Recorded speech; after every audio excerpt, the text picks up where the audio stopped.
बहुत पहले से, चूंकि धर्मांतरण आज हमारे यहाँ पर एक घुन की तरह लग गया है और बहुत सारे ऐसे क्षेत्र हैं जहाँ पता ही नहीं लगता है कि किस प्रकार से तमाम प्रकार के हथकंडे अपनाकर धर्मांतरण करवाया जाता है, मतांतरण करवाया जाता है। ये हमारे लिए बहुत ही घातक है। इसलिए हमने निर्णय लिया था, हमारी मंत्रिमंडल की बैठक में हमने तय किया था कि हम इस बार इसके लिए एक सख्त कानून बनाएंगे और जिसमें एक कड़ी सजा जो 10 वर्ष की हो और कड़े प्रावधान हो, जिससे कि कोई भी इस प्रकार का कृत्य न कर पाए। उत्तराखंड देवभूमि है, यहाँ पर इस प्रकार की चीज़ें बिल्कुल भी टॉलरेबल नहीं है, इसलिए हम कड़ा कानून उस पर बनाने जा रहे हैं। हमारा राज्य उत्तराखंड मातृशक्ति ने बहुत संघर्ष और बदौलत ये राज्य हमको मिला और मातृशक्ति का बहुत बड़ा योगदान हमारे राज्य में है।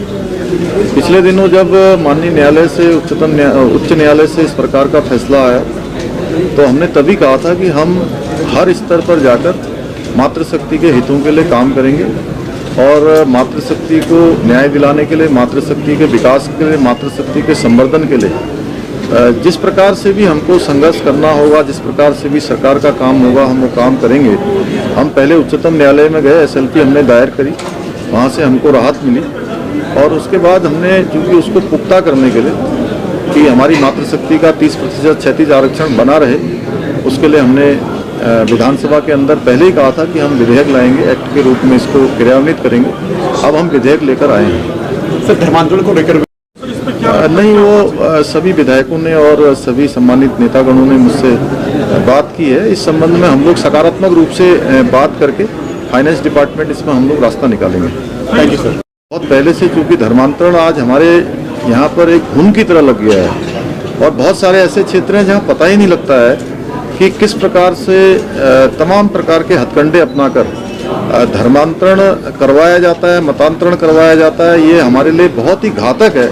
इसलिए हमने निर्णय लिया था, हमारी मंत्रिमंडल की बैठक में हमने तय किया था कि हम इस बार इसके लिए एक सख्त कानून बनाएंगे और जिसमें एक कड़ी सजा जो 10 वर्ष की हो और कड़े प्रावधान हो, जिससे कि कोई भी इस प्रकार का कृत्य न कर पाए। उत्तराखंड देवभूमि है, यहाँ पर इस प्रकार की चीज़ें बिल्कुल भी टॉलरेबल नहीं है, इसलिए हम कड़ा कानून उस पर बनाने जा रहे हैं। हमारा राज्य उत्तराखंड मातृशक्ति ने बहुत संघर्ष और बदौलत ये राज्य हमको मिला और मातृशक्ति का बहुत बड़ा योगदान हमारे राज्य में है।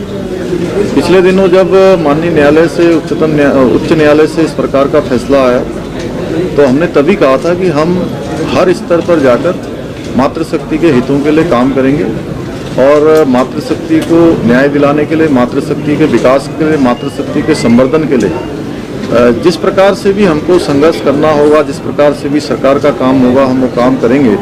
हम पहले उच्चतम न्यायालय में गए, SLP हमने दायर करी, वहाँ से हमको राहत मिली और उसके बाद हमने चूँकि उसको पुख्ता करने के लिए कि हमारी मातृशक्ति का 30% क्षैतिज आरक्षण बना रहे, उसके लिए हमने विधानसभा के अंदर पहले ही कहा था कि हम विधेयक लाएंगे, एक्ट के रूप में इसको क्रियान्वित करेंगे। अब हम विधेयक लेकर आए हैं। सर, धर्मांतरण को लेकर नहीं, वो सभी विधायकों ने और सभी सम्मानित नेतागणों ने मुझसे बात की है। इस संबंध में हम लोग सकारात्मक रूप से बात करके फाइनेंस डिपार्टमेंट इसमें हम लोग रास्ता निकालेंगे।